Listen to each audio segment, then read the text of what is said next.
الفيزا بتاعتك منتهيه مفيش مشكله. انت كده بتكلمني على فيزا انت خدتها عن طريق العمل اللي هي مش سياحيه، يعني مش تايب سي، تايب دي، يعني فئه الدي. فئه الدي اول حاجه هنصحها لك ان انت تعملها، لو الشركه اللي هي جابتك في كرواتيا، بنتكلم على كرواتيا، الشركه اللي هي جابتك ما عملتلكش اقامه لاي سبب، المهم ان انت خدت الفيزا ودخلنا، مش عايزين نخش في تفاصيل، انت فاهم وانا فاهم، دخلت كرواتيا اديتك عقد عمل وتقدر ان انت تعدل وضعك في كرواتيا وتاخد اقامه. طيب هنقول ان انت مش هتعرف تعمل ده، او ان انت بتقول لي ان انت رحت على فرنسا، انا بديك برضو ايه حلول، تمام؟ طيب رحت على فرنسا، برضو انت في فرنسا مش هتعرف تعدل وضعك، طب تعمل ايه؟ عاوز تيجي تعدل وضعك في البرتغال.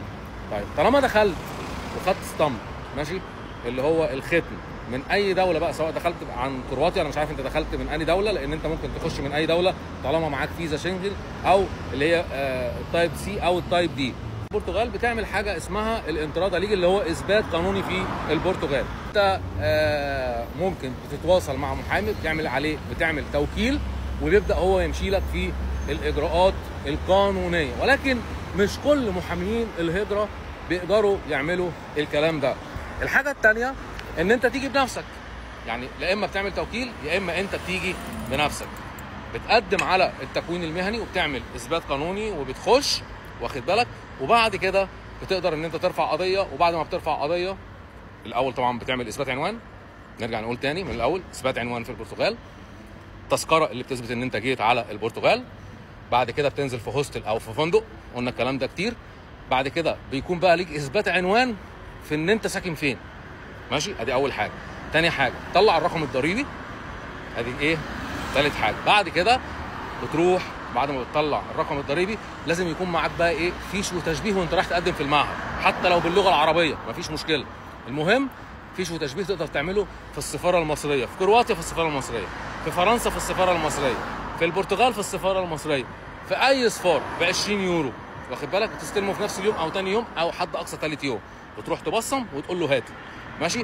بعد كده انت بقى ايه، تبقى تبعته لمصر لاهلك يعملوه ايه، خارجيه داخليه، بعد كده ايه، خارجيه تاني، وبعد كده يوثقوا لك في سفاره البرتغال اللي في مصر، لو انت مصري يعني شكلك مصري، المهم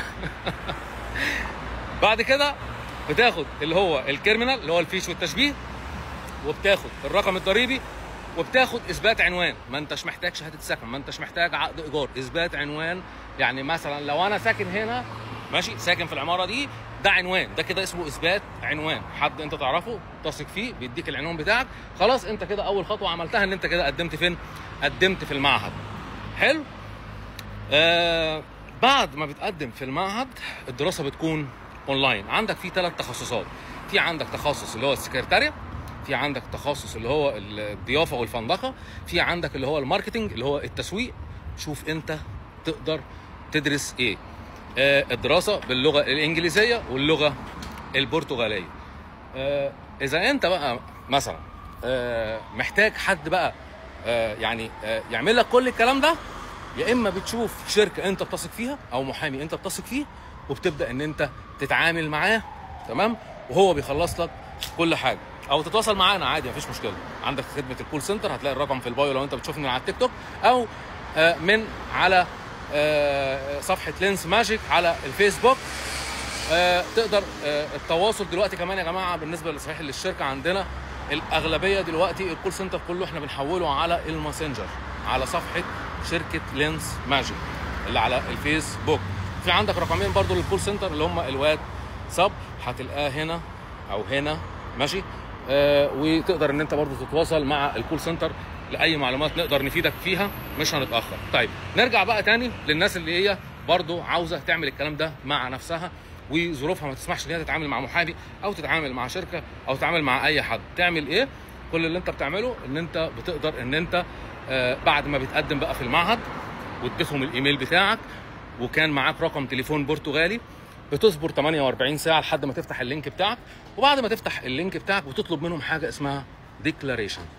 الديكلاريشن ده بتجيب بقى انت بقى الديكلاريشن، واخد بالك، وبتجيب بعد كده صوره الفيزا بتاعتك اللي انت دخلت بيها، وبتجيب صوره الباسبور وتكون موقع عليه، وبتطلع على اي محامي، تمام، تديله الديكلاريشن والرقم الضريبي اللي هو رقم النيف، وبعد كده بتديله صوره التاشيره وصوره الباسبور وبيرفع لك قضيه. طب ليه بيرفع لك قضيه؟ لان مفيش مواعيد اصلا، مفيش مواعيد، فلازم يرفع لك قضيه عن طريق المحكمه عشان المحكمه تحكم لك وتقدر ان هي تقول لاداره الهجره احجزوا موعد للشخص ده. شهاده سكن، على فكره شهاده السكن يا جماعه هطلع اعمل عليها فيديو ده لوحده عشان اتمنعت خلاص، عشان الناس اللي بتتاجر في شهاده السكن اللي هي الجونطه، ماشي، خلاص اتمنعت. هنبقى نتكلم في الموضوع ده بعدين. فبعد كده بقى بتجيب انت اللي هو عقد الايجار، وبتكون طلعت رقم النيس. هو النيس مش مطلوب منك، ولكن الافضل ان انت تقدمه عشان يطلع في البطاقه بتاعتك اللي هو الاي دي. وبتعمل تامين اللي هو اليوتندي بتاع البرتغال، يا اما بتعمل تامين البرتغال، او لو ما عرفتش تعمل اللي هو النيس ولا التامين اللي هو اليوتندي، بتقدر تعمل في اي شركه اللي هو تامين اوروبي لمده سنه، وبتروح على الموعد وبتحصل على الاقامه. بتمنى ان انا اكون فدتك وفدت غيرك، وما تحرموناش من دعائكم كالعاده، لان ده اللي انا ماشي بيه. احنا شايفين شغلنا، الكلاب تعوي والقافله تسير، وطول ما انت بتتعامل مع ربنا اوعى تخاف من حد، خلي اللي يقول حسبي الله ونعم الوكيل في كل واحد. ساعدناه وبيطلع يقول علينا كلام بالباطل، وقفل الشركه وما قفلش الشركه، كلام غريب كده بسمعه، ونصاب ومش عارف ايه لا، انا اللي اتنصب عليا، انا اللي اتضحك عليا، عشان خاطر انا كنت ماشي مع ناس مسلم النية لربنا. الحمد لله ربنا ما زال واقف معايا، الحمد لله رب العالمين. شغل الناس حتى اللي اتاخر ماشي خلص، وحتى الناس اللي دفعت فلوس وانا ما خدتهاش والله خلصت لهم شغلهم، عشان جم لابو مهند المصري، عشان جم لمين؟ لابو مهند المصري. الناس اللي خانوني كانوا عارفين ان انا قد ايه بخاف على اسمي وبخاف على سمعتي وبخاف من ربنا قبل اي حاجه، تمام. فلما اتغدر بيا، تمام، كان اول حاجه التشهير، ويعني ورينا هتعمل ايه وهتتكلم. لا هتكلم عشان انا معايا ربنا، وكنت ماشي معاكم بالنيه، وما زال ربنا معايا، وربنا يبعد عنكم ولاد الحرام، وفعلا خيرا تعمل شرا تلقى، وما تحرموناش من دعائكم كالعاده. واسف على الاطاله. السلام عليكم. عليكم السلام.